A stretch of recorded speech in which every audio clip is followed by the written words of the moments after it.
Baik, Assalamualaikum warahmatullahi wabarakatuh.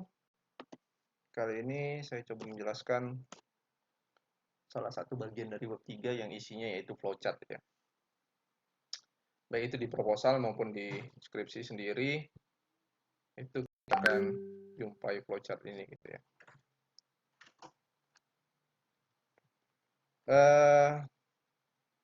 Dari fungsi flowchart ini pada dasarnya merupakan bentuk prosedural kita dalam bekerja ya, langkah-langkah yang tepat yang akan kita laksanakan ya. Dan kita bisa memilih langkah-langkah dengan konsep-konsep yang kita sendiri yang mengetahuinya ya. Dan pun pada saat kita ini jadikan flowchart, orang lain lebih jelas juga ya, lebih jelas dalam menjalankan ataupun yang akan ditiru dalam langkah kita juga gitu ya kondisinya. Pengertian flowchart itu merupakan urutan proses kegiatan yang digambarkan dalam bentuk simbol. Nanti ini ada simbol-simbol yang akan bekerja, tetapi di situ yang diisi ringkasan-ringkasan dari apa yang dibutuhkan, metodenya, ya, kemudian kontrolnya sendiri, sehingga sampai selesai pekerjaannya ya, dari memulai sampai selesai. Fungsi flowchart pada dasarnya yang pertama memastikan program memiliki alurnya sendiri ya. Flowchart dapat membantu penulis untuk melihat alur atau pola ketika akan membuild up ya, membangun sebuah kegiatan. Dengan demikian dapat mencegah malfungsi kesalahan dalam kita bekerja ya. Kesalahan dalam kita mengartikan, menginterpretasikan konsep ya ataupun pelaksanaannya dari kegiatan yang sedang dibuat. Sehingga kegiatan yang dihasilkan pun dapat bekerja secara optimal. Yang kedua, melihat keseluruhan program. Flowchart membantu kita ya, melihat rangkaian program secara keseluruhan ataupun universal lah sifatnya. Hal ini akan memudahkan siapapun untuk melihat rancangan suatu kegiatan dan tak terbatas ya bagi yang akan merencanakan kegiatan tersebut. Jadi kegiatan-kegiatan apapun itu pada dasarnya bisa dijadikan bentuk flowchart dan menjadi pendukung dalam sebuah pelaksanaan kegiatan. Yang ketiga, melihat proses dari sebuah program ketika dijalankan.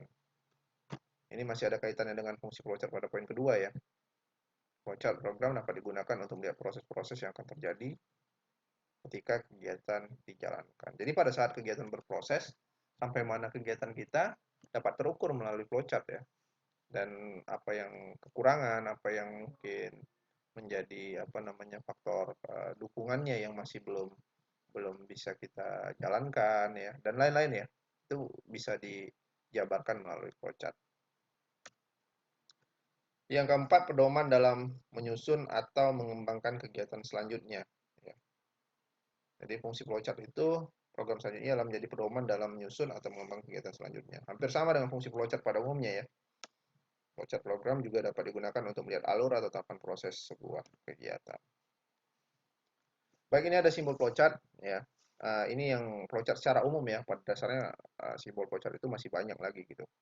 Ya, tapi secara umum pada penelitian-penelitian yang sering kita jumpai, ini yang pertama terminal point ini merupakan simbol permulaan ya. Waktu kita memulai dan mengakhiri kita gunakan yang ini.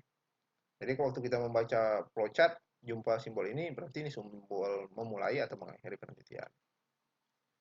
Baik, yang berikutnya yaitu simbol arah gitu. Ya. Simbol arah ini merupakan simbol yang kita jumpai ya ataupun yang kita buat nantinya, ini merupakan penghubung terhadap simbol-simbol lainnya gitu ya. Jadi tergantung dari kondisi kemana arah proses kita jalankan, itu kita bisa hubungkan melalui simbol ini gitu. Yang ketiga itu merupakan simbol proses ya. Jadi semua proses-proses yang berjalan itu kita isi di dalam flowchart ini, lalu kita buat dia persegi panjang, berarti ini merupakan proses yang akan kita jalankan ya di dalam satu program. Yang keempat ini simbol keputusan, decision. Ya, decision apakah apa namanya, ini bisa dilanjutkan atau tidak bisa dilanjutkan. Kalau bisa dilanjutkan, kemana arah pekerjaan kita?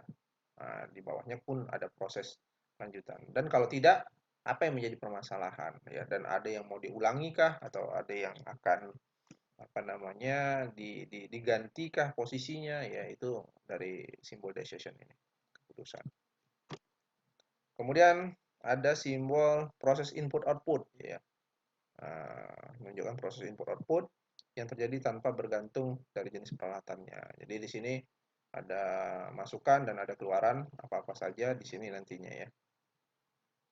Kemudian ada simbol predefined process yang sifatnya terdefinisi ya, yang digunakan untuk menunjukkan pelaksanaan suatu bagian prosedur atau subproses. Dengan kata lain, prosedur yang terinformasi di sini belum detail dan akan dirinci di tempat lain. Jadi misalnya kita ada kegiatan secara umum ya yang kita laksanakan. Tetapi mau kita detailkan, kita mau buat flowchart barunya lagi, itu kita buat seperti itu.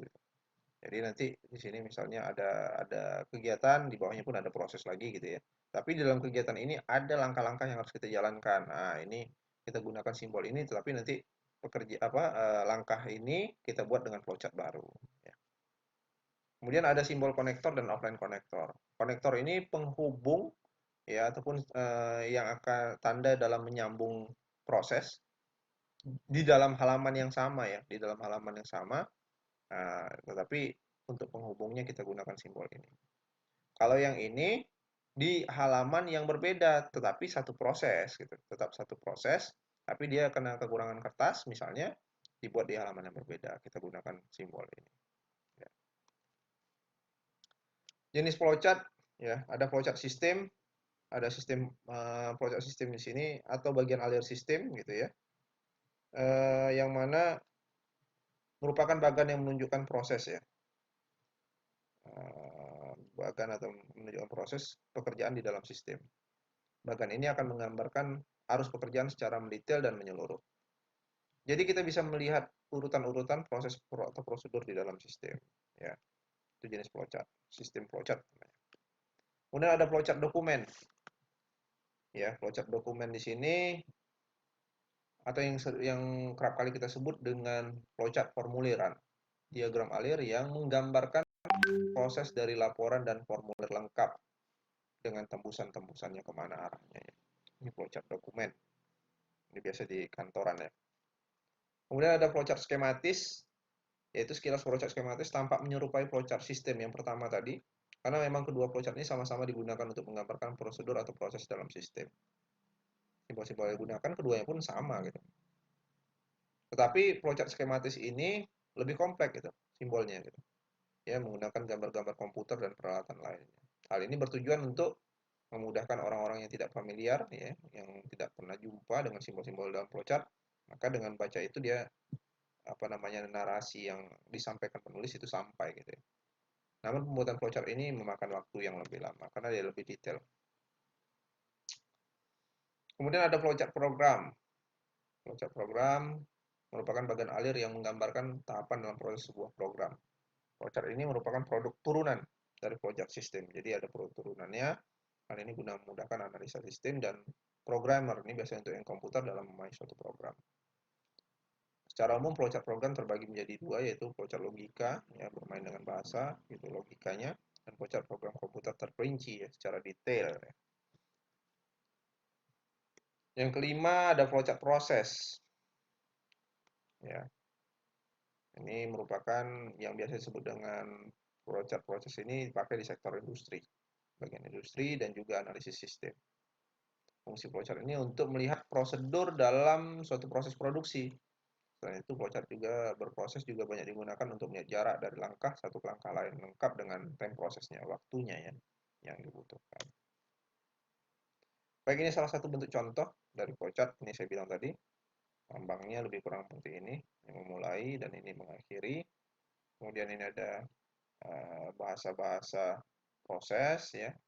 Nah, yang di sini tadi keputusan iya atau tidak gitu. Kalau tidak, dia akan koreksi air. Kalau iya, dia akan melanjutkan kepada proses berikutnya. Oke, baik. Ini saya pisahkan. Sebenarnya ini dalam satu kertas gitu ya. Nah, ini saya bilang tadi, kalau di dalam satu kertas, kita gunakan sambungan yang ini aja. Ya. Tapi kalau dia tidak menggunakan dalam satu kertas, itu kita buat langkah yang offline ya, offline connection ya, yang gambarnya tadi sudah kita ketahui ya. Ini saya pecahkan jadi apa namanya sebenarnya bersambung lah ya, bersambung seperti ini ya, jadi tidak pecah ya. Oke, saya ibaratkan beginilah. Nah, dari kertasnya dia tidak terlepas dari halaman berikutnya misalnya begitu. Ya, ini dari sini dapat kita lihat juga ada yang input outputnya tadi ya. Ada input outputnya. Di sini yang inputnya pengumpulan data ya, data penumpang melintang, jalan ya. Outputnya tadi dalam kondisi uh, ini pun masih dia sifatnya input ya, pemilihan dimensi profil, pemilihan penulangan ya inputnya. Outputnya berarti keluarannya tentang terkait dengan apa-apa saja. Oh ini dari kondisi, mohon maaf, ini output ya. Nanti akhirnya ini output keluaran walaupun dia tidak diletakkan di belakang gitu ya. Jadi outputnya bisa seperti ini. Jadi ibaratnya kalau dia udah oke, berarti kan udah dapat nih dimensinya, udah dapat pembersihan penelangannya ya. Dan terakhir itu dia ya sampai kepada finish. Yang ini kontrolnya aman atau tidak gitu ya. Kalau dia aman, dia terus lanjutkan. Kalau tidak, maka di sini ganti profil misalnya. Oke baik, itu dari uh, materi flowchart mungkin bisa menjadi penambah materi dalam penulisan dan bisa menjadi literatur tambahan lah ya. Terima kasih atas perhatian rekan-rekan. Ya, saya tutup. Assalamualaikum warahmatullahi wabarakatuh.